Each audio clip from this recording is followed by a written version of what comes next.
se cache-t-il à l'intérieur de votre forage?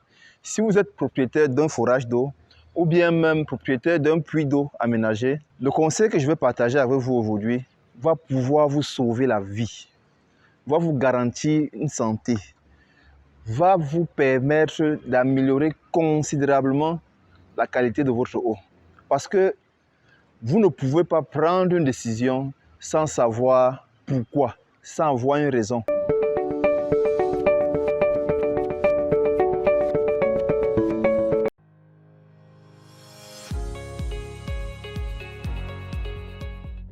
Vous souhaitez augmenter vos revenus, avoir une nouvelle source de revenus passifs. Saisissez cette opportunité que vous offre OP pour tous en Afrique d'être actionnaire ou investisseur et vous faire du gros argent, jusqu'à 30% de retour sur investissement grâce à l'acquisition d'un nouvel atelier de forage qui permettra de réaliser plus de forage et absorber les coûts de sous-traitance. Pour plus d'informations, contactez-nous au plus 237 695 873 862 ou par WhatsApp au plus 237 654 321 849 ou alors aller sur la plateforme d'investissement www.invest.opoutous.com. Investir dans le forage d'eau, c'est sauver des vies. Bonjour les amis et bienvenue dans la chaîne des donneurs de vie OP pour tous en Afrique. C'est un honneur pour moi de partager avec toi aujourd'hui une nouvelle vidéo, une nouvelle pépite. Si tu es nouveau dans cette chaîne, je te conseille de t'abonner, de liker la vidéo, de partager la vidéo pour ne manquer aucune pépite que nous diffusons tous les jours, toutes les semaines. Aujourd'hui, je voudrais te poser la question. Toi qui es propriétaire de forage ou bien qui es propriétaire d'un puits aménagé, est-ce que tu n'aimerais pas savoir qu'est-ce qui se trouve dans ton forage?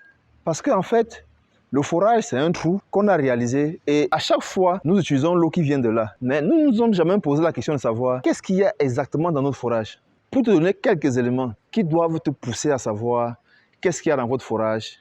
Et il y en a parfois qui nous disent « l'eau de mon forage me démange ». Et il y en a qui nous disent « l'eau de mon forage a une odeur ». Et il y en a qui nous disent « l'eau de mon forage a taré, ça a beaucoup diminué, je ne parviens plus à avoir la quantité d'eau que je devais normalement avoir ».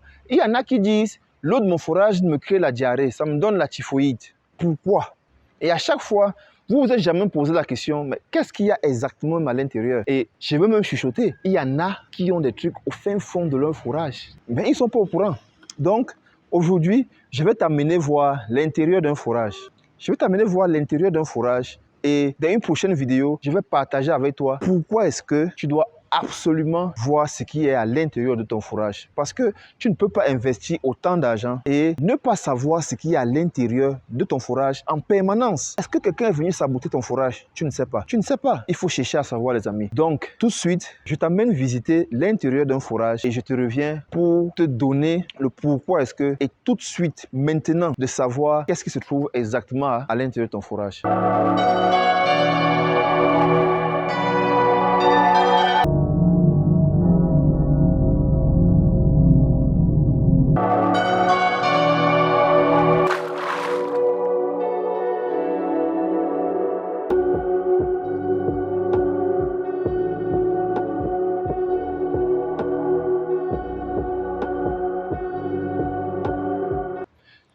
Maintenant, je te partage quelques points clés qui doivent te motiver. Parce que vous savez, entre connaître et faire, le fossé est trop grand. Le fossé est énorme. Parce que si tu n'as pas la motivation, si tu n'as pas une raison profonde de pouvoir décider de faire inspecter ton forage, l'intérieur de ton forage, tu ne vas pas agir. Tu vas considérer que ce qui t'est mal ou bien tu t'es déjà accommodé à cela, ce qui n'est pas normal. On ne doit jamais s'accommoder à ce qui est mauvais. Tant que c'est négatif, on doit faire l'effort de changer. La première raison, nous avons un de nos clients qui nous a contacté un jour et qui nous dit, il avait fait un immeuble dont il avait les locataires et c'est même un de ces locataires qui nous a interpellés et qui nous a dit, je ne sais pas, mais mon épouse se plaint. Elle se plaint que ses parties intimes démangent et ça, c'est depuis un certain temps. On a comme impression que notre eau de forage commence déjà à... ça nous démange. Ça nous démange. Il y a aussi quelques-uns de nos voisins qui nous ont interpellés et qui nous ont dit cette eau de forage-là commence déjà un peu à nous démanger.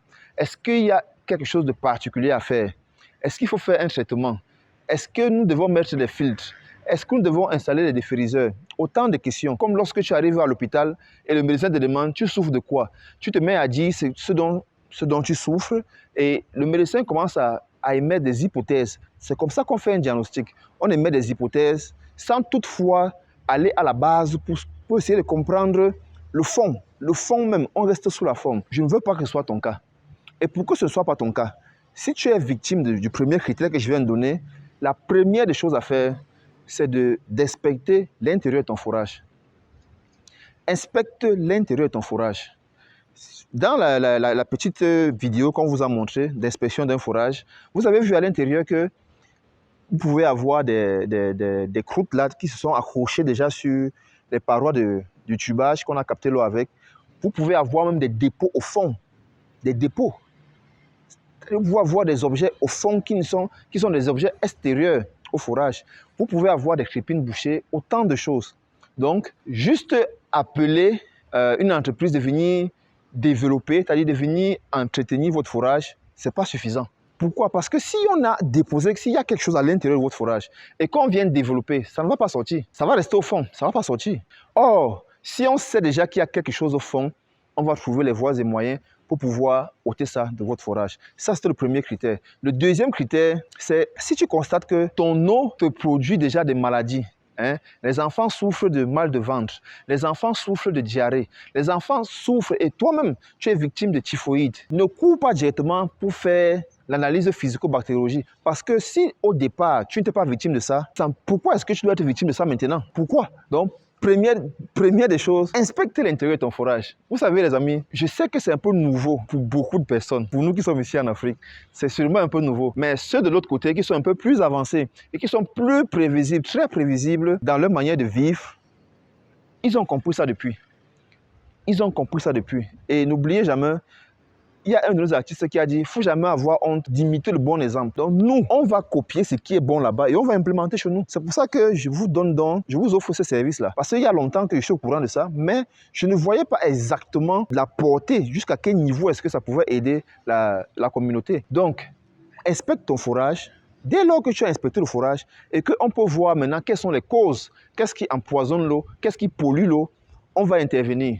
Et après, si les solutions ne sont pas convaincantes, en ce moment-là, on va maintenant aller plus loin en faisant l'analyse physico-bactériologique et chimique. Le troisième critère, c'est si le rendement de ton eau ne te satisfait plus, si le rendement n'est plus bon.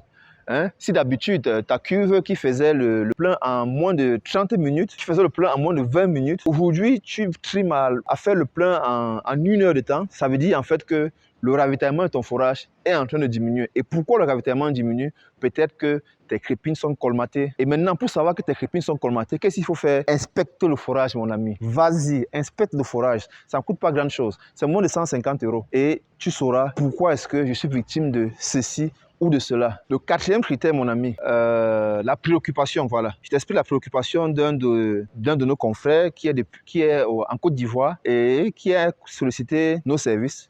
En fait, il voulait directement échanger avec moi, mais il avait contacté le standard. Et c'est un fourreur et qui dit, il a réalisé un fourrage seulement depuis aujourd'hui 2 mois ou 3 mois. À chaque fois qu'il vient démarrer, dès que on démarre le forage, c'est d'abord de la boue qui sort. Donc l'eau sort d'abord, l'eau est boueuse. Et lorsqu'il va laisser ça couler moins pendant 4 à 5 heures de temps, ensuite ça redevient clair.